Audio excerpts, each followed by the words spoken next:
રાજકોટ જિલ્લા પંચાયતનો સ્વચ્છતા અંગે કરેલો ઠરાવ માત્ર કાગળ પર। રાજકોટમાં 2 દિવસ પહેલા મળેલી સામાન્ય સભામાં તમાકુ કે ગુટખા ખાઈને આવતા લોકોના પ્રવેશ પર મનાઈ ફરમાવવામાં આવી, પરંતુ વાસ્તવિકતા તદ્દન જુદી જ જોવા મળી રહી છે। જિલ્લા પંચાયતમાં પાસ થયેલા ઠરાવ અંગે ન્યૂઝ 18ની ટીમે જિલ્લા પંચાયતની કચેરીમાં રિયાલિટી ચેક કર્યું, ત્યારે હકીકત તો કંઈક અલગ જ સામે આવી છે। કેમ કે જિલ્લા પંચાયતની દિવાલો પાન મસાલાની પિચકારીઓથી રંગાયેલી જોવા મળી। પહેલા માળેથી છઠ્ઠા માળ સુધી જ્યાં જુઓ ત્યાં ગંદકી જ ગંદકી જોવા મળી। એટલું જ નહીં, પરંતુ તમાકુના કાગળ પણ જોવા મળ્યા।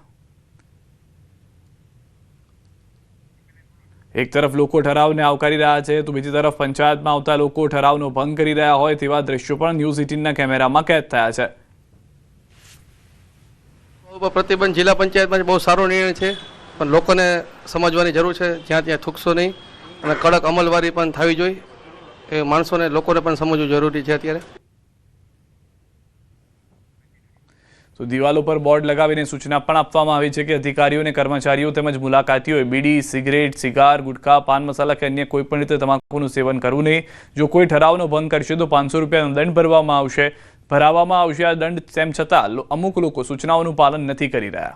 આ સમગ્ર મામલે જિલ્લા પંચાયતના વિપક્ષ નેતાએ પદાધિકારીઓ પર આક્ષેપ કર્યો અને શાસક પક્ષ દ્વારા માત્ર તાઇફાઓ કરવામાં આવતા હોવાનું ઘેરાવ કર્યો।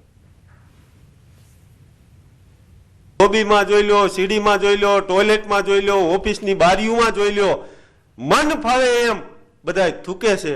તો આ જે સામાન્ય સભા તમે બોલાવી હતી અને જે તમે ઠરાવ પસાર કર્યો હતો, એ શું પિકનિક માટે કર્યો હતો? રાજકોટ જિલ્લા પંચાયતની સામાન્ય સભામાં જે ઠરાવ કરવામાં આવ્યો હતો તે ઠરાવ જે માત્ર જે કાગળ ઉપર રહી ગયો હોય તેવું જે સ્પષ્ટ રીતે સામે આવી રહ્યું છે।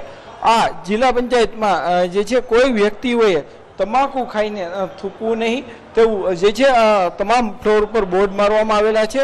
આપ દ્રશ્યોમાં પણ જોઈ શકો છો કે અહીંયા સ્પષ્ટ રીતે લખેલું છે કે જે તમાકુ ખાઈને જે પિચકારી મારશે તેમને જે છે 500 રૂપિયાનો દંડ ફટકારવામાં આવશે। આ માટે ગઈ 13 તારીખે જે છે એ ખાસ સામાન્ય સભા બોલાવવામાં આવી હતી। રાજકોટના જે કેલા સોમનાથ મંદિર ખાતે આ સામાન્ય સભા બોલાવવામાં આવી હતી ને તે જગ્યાએ આ ઠરાવ જે છે એ પસાર કરવામાં આવ્યો હતો। સ્વચ્છતા અંગેનો આ ઠરાવ પાસ કરવા માટે ખાસ સામાન્ય સભા બોલાવવામાં આવી હતી।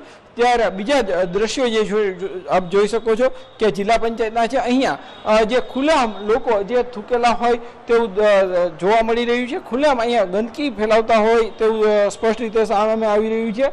આ અંગે ન્યૂઝ 18ની ટીમે જ્યારે સૌપ્રથમ જે જિલ્લા પંચાયતના પ્રમુખ છે તેમનો સંપર્ક કર્યો હતો, તેમનો આ ઠરાવની કેટલી અમલવારી થઈ રહી છે તે અંગે જાણવાનો પ્રયાસ કર્યો હતો, પરંતુ તેઓએ તો મીડિયા સામે આવવાનું જે ટાળ્યું હતું અને આવતી સામાન્ય સભામાં તેઓ જવાબ આપશે તેવું કહી અને ક્યાંક ને ક્યાંક પોતાની જવાબદારીમાંથી બચવાનો પ્રયાસ કર્યો હતો। તો બીજી તરફ આ અંગે વિપક્ષી નેતાનો જે સંપર્ક કરવાનો પ્રયાસ કર્યો હતો, પરંતુ વિપક્ષી નેતા છે તેમણે પણ ક્યાંક જે છે મીડિયા સામે પોતાની જે અહીંની જે વ્યવસ્થા છે, જે ખામીઓ છે તેમને લઈને પણ શાસક પક્ષ ઉપર ગંભીર આક્ષેપ કર્યા હતા।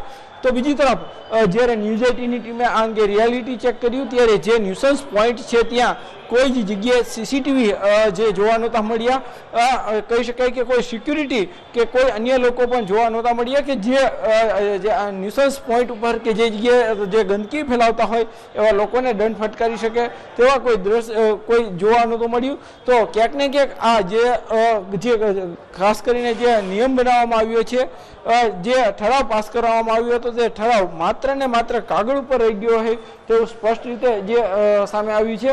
એટલે કે કહી શકાય કે જે ન્યુસન્સ પોઈન્ટ છે ત્યાં જગ્યાએ જે ગંદકી ન ફેલાવવાની વાતો કરી અને વાહવાહી મેળવનાર પદાધિકારીઓ છે તેમને જે છે ન્યુસન્સ પોઈન્ટ દૂર કરવા માટેની કોઈ જ કાળજી નથી લીધી અને પરિણામે જે આ દ્રશ્યો છે તે જોવા મળી રહ્યા છે। માત્ર એક જગ્યાએ નહીં, પરંતુ રાજકોટ જિલ્લા પંચાયતના તમામ 6 ફ્લોર ઉપર આ જ પ્રકારના દ્રશ્યો જોવા મળી રહ્યા છે।